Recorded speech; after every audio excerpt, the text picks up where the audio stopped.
Game changers ટેક્સફેબ લિમિટેડે Jaipur અને સુરતમાં સફળ રોકાણકારનું સફળ આયોજન કર્યું હતું.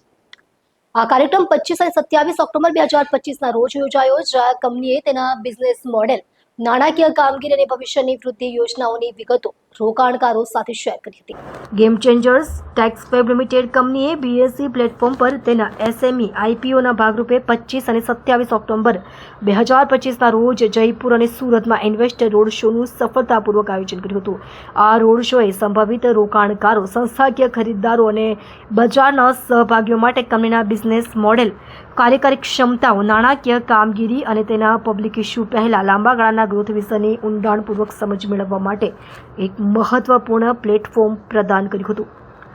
એનએનએમ ગ્રુપ દ્વારા યોજાયેલા આ રોડ શોના માધ્યમથી કંપનીની મેનેજમેન્ટ ટીમ અને સંભવિત રોકાણકારો વચ્ચે અર્થપૂર્ણ વાતચીત સુગમ બની હતી. પહેલી ઇવેન્ટ શનિવાર 25 ઓક્ટોબર 2025ના રોજ જયપુરની હોટેલ હિલ્ટન ખાતે યોજાઈ હતી, તેમજ બીજી ઇવેન્ટ સોમવાર 27 ઓક્ટોબર 2025ના રોજ સુરતમાં ટીજીબી ખાતે એમેરાલ્ડ હોલમાં યોજાઈ હતી. બંને ઇવેન્ટમાં રોકાણકારોને ઉત્સાહવર્ધક હાજરી જોવા મળી હતી. આ મીટિંગનો મુખ્ય ઉદ્દેશ્ય ગેમ ચેન્જર્સ ટેક્સફેબના ગ્રોથ પ્લાન, વ્યવસાયિક વિકાસની સંભાવના અને ભાવિ વિસ્તરણ યોજનાઓ પર પ્રકાશિત પાડવાનો તેમજ કંપનીની કાર્યકારી ક્ષમતાઓમાં રોકાણકારોના વિશ્વાસને મજબૂત બનાવવાનો હતો.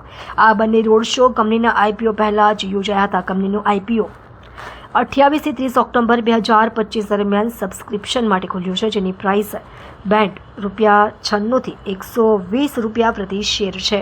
કુલ ઇશ્યુનું કદ ₹54 કરોડ 84 લાખ થાય છે અને કંપનીના શેર 4 નવેમ્બર 2025ના રોજ બીએસસી એસએમઈ પ્લેટફોર્મ પર લિસ્ટ થવાની અપેક્ષા છે. કંપની આ આવકનો ઉપયોગ મુખ્યત્વે મૂડી ખર્ચ, કાર્યકારી મૂડી જરૂરિયાતો, સામાન્ય કોર્પોરેટ હેતુઓ અને સંભવિત અજાણ્યા સંપાદન માટે કરવાની યોજના ધરાવે છે, જે ટકાઉ વિસ્તરણ અને કાર્યકારી કાર્યક્ષમતા પર તેનું ધ્યાન કેન્દ્રિત કરવાનો સંકેત આપે છે.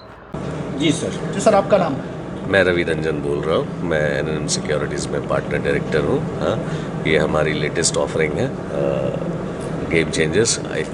इसका ये मतलब आईपीओ इन्वेस्टर मीट था, हाँ, जो सक्सेसफुली कंक्लूड हुआ. हाँ, एंड हैप्पीली ये हमारा इस पर्टिकुलर लोकेशन पर ये 5th आईपीओ है, हाँ, जो कि लिस्ट हो रही है.